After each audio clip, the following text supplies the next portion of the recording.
Hello friends, नमस्कार।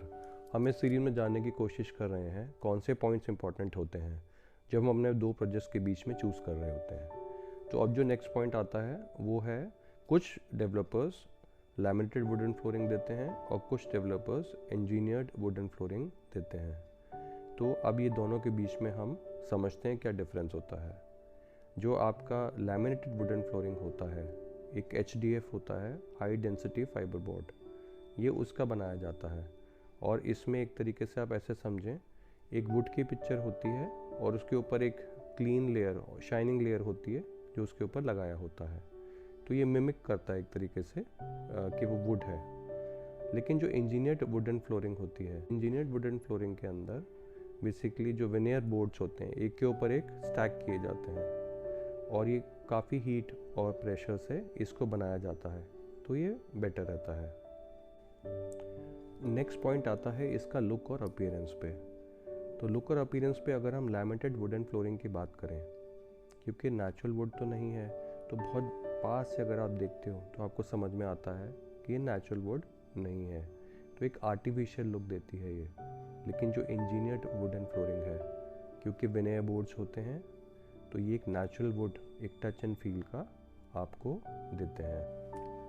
Next point आता है हमारा ड्यूरेबिलिटी। ड्यूरेबिलिटी के अंदर हम देखते हैं जो लैमिनेटेड वुडन फ्लोरिंग है, क्योंकि इस पर थिन एक लेयर होती है ऊपर जो शाइनिंग लेयर होती है, तो अगर इस पर कोई स्क्रैच या कुछ डेंट है तो वो परमानेंट हो जाता है। और ज़्यादा अगर डैमेज होता है तो पूरा वो वुड प्लैंक को ही निकालना पड़ता है और उसको रिप्लेस करना पड़ता है। लेकिन इंजीनियर्ड वुडन फ्लोरिंग के अंदर ऐसा कुछ भी नहीं है। वहाँ पे अगर कोई स्क्रैचेस होते हैं तो उसको आप सैंडेड करके फिर से दोबारा ठीक कर सकते हो और रिफर्बिश हो जाता है। नेक्स्ट पॉइंट हमारा आता है कॉस्ट के ऊपर। कॉस्ट में जो लैमिनेटेड वुडन फ्लोरिंग है वो comparatively to engineered wooden flooring के वो सस्ता ऑप्शन रहता है। जो कॉस्ट इफेक्टिव होम बायर्स हैं वो लैमिनेटेड वुडन फ्लोरिंग को प्रेफर करते हैं। नेक्स्ट पॉइंट आता है इंस्टॉलेशन। जो लैमिनेटेड प्लैंक्स होते हैं, जो लैमिनेटेड वुडन फ्लोरिंग होती हैं, वो ईजिली जल्दी लग जाते हैं।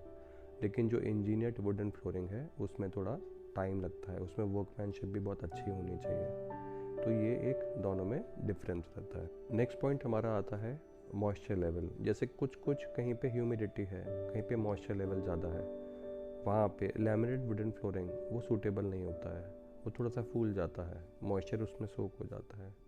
लेकिन जो इंजीनियर्ड वुडन फ्लोरिंग है वो सब चीज़ से बच सकता है। तो आई होप ये आपको समझ में आए होंगे पॉइंट्स।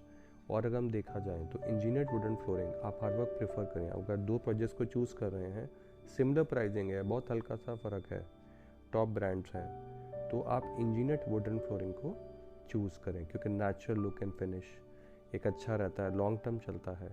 कुछ डैमेज होता है तो उसको आप आराम से ठीक भी कर सकते हैं, सैंडेड हो जाता है, उसको रिफर्बिश कितनी भी टाइम आप कर सकते हैं। तो आई होप आप इस पॉइंट को मद्देनज़र रखेंगे अपने प्रोजेक्ट को चूज़ करने के लिए। Thank you so much. नमस्कार।